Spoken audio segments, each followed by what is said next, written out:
Nous sommes au XIIIe siècle après Jésus-Christ, dans le royaume des Francs.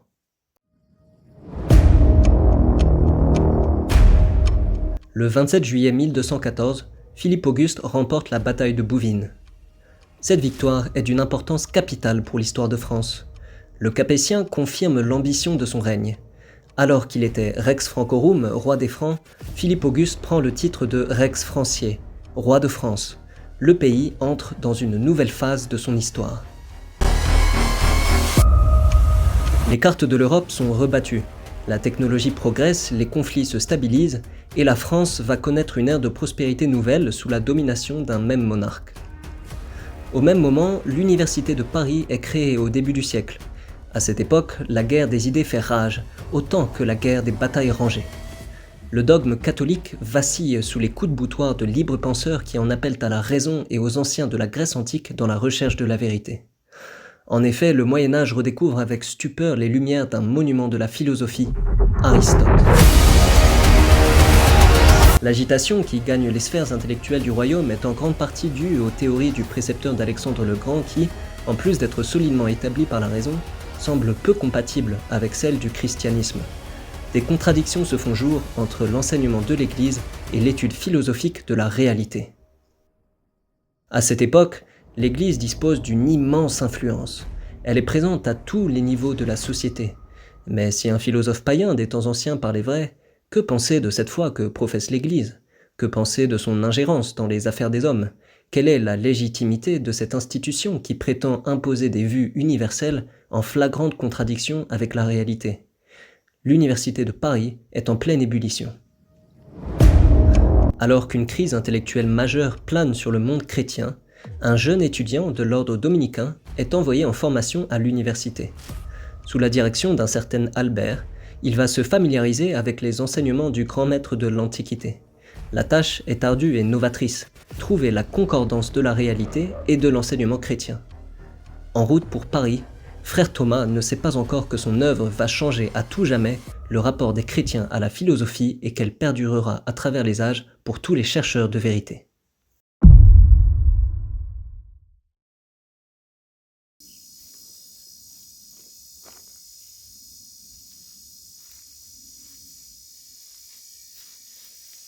Salut, c'est Wanderer.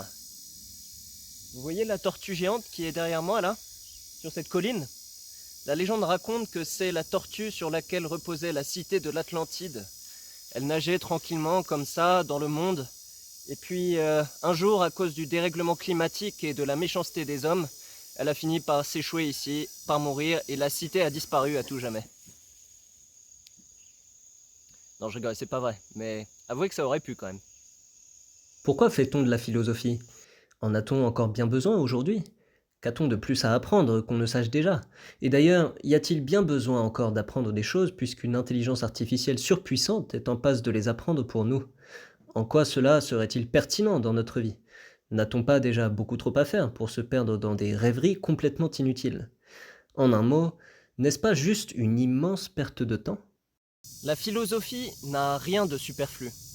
Ce n'est pas des théories vagues qui parlent de tout et n'importe quoi pour faire bonne impression en société. Ce n'est pas des rêveries passagères, ce n'est pas non plus des spéculations détachées de toute réalité. En fait, la philosophie s'adresse à tous, car tous, nous faisons, ou plutôt nous vivons, la philosophie. Parce que la philosophie s'occupe d'étudier le réel. Or, nous sommes tous dans la réalité. On comprend donc déjà mieux l'intérêt de la chose. S'il y a une science qui s'occupe d'étudier le réel, chose qui est commune à tous, cela pourra sans doute nous être utile, parce que démêler le réel revient à démêler notre vie, au bout du compte. Pour cela, j'ai décidé de m'appuyer sur le précis de philosophie de François-Joseph Tonard, dont je vous mets le lien en description de la vidéo. C'est un bel ouvrage avec de la matière, et c'est complètement gratuit. Et vous savez ce qu'on dit?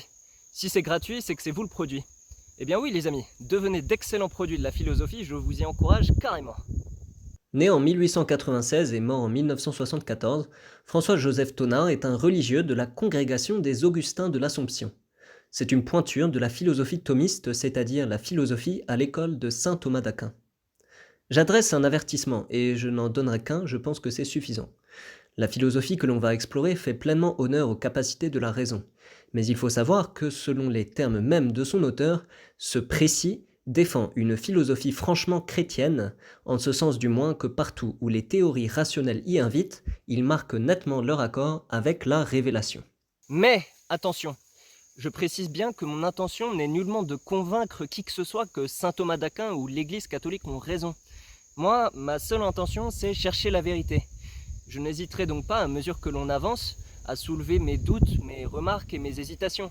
Et je compte bien sur le fait que vous en fassiez autant, autrement toute cette démarche est vaine.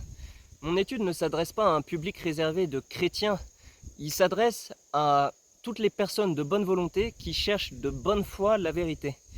Donc, voilà. Ce point important ayant été souligné, nous pouvons commencer en donnant plus de détails sur la place de la philosophie et ce qu'elle est. Selon l'auteur de ce précis, la philosophie au sens réel est la connaissance scientifique qui, par la lumière naturelle de la raison, considère les causes premières ou les raisons les plus élevées de toute chose. Alors on est averti dans la post-préface du livre que Tonard fait de longues phrases compliquées. Il va falloir s'habituer. Oui, là il y a 2 chiens autour de moi qui m'embêtent bien pour tourner ma vidéo actuellement. Je vous les présenterai plus tard. Essayons de simplifier la définition de Tonard. On pourrait dire qu'en fait, la philosophie, c'est la science qui s'occupe d'étudier les causes profondes de toute chose. C'est la science qui explique comment les choses sont. Mais genre vraiment au point de départ, quoi. En gros, c'est la science qui s'occupe de répondre à des questions du style d'où vient l'univers, d'où est-ce que je viens, où je vais, etc.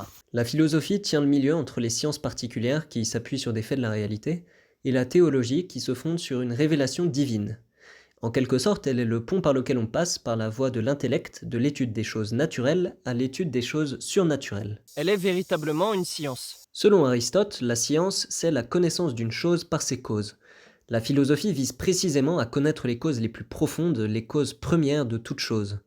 Dès lors qu'elle s'en tient à ce principe, elle est une véritable science. Elle est même, pour ainsi dire, la science des sciences, dans le sens où elle donne aux sciences particulières les causes de leurs causes. Par exemple, pour faire de la physique, nul besoin d'être un grand philosophe. On a des données réelles, l'air, la Terre, la constante de gravitation universelle, etc. Et cela suffit pour l'étude que l'on veut faire en physique, comme déterminer la vitesse de telle voiture dans la rue. Mais on est en droit de se demander d'où proviennent ces premières données. L'air, la Terre, la gravité, mais d'où ça vient au juste ? Eh bien, c'est le propre de la philosophie de s'occuper de donner une réponse à ces questions. Même si cela ne vous aidera pas à déterminer la vitesse de la voiture dans la rue, parce que ce n'est pas cela dont la philosophie s'occupe.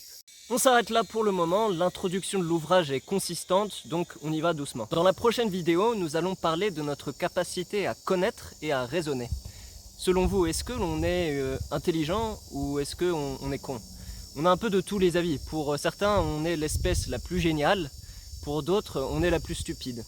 Et autrement, est-ce que vous avez déjà eu l'impression, parfois étrange, que vos intuitions étaient justes ? Peut-être qu'il y a une bonne raison à cela. Venez en parler dans notre prochain épisode. C'était Wanderer. À très bientôt. Ciao, ciao.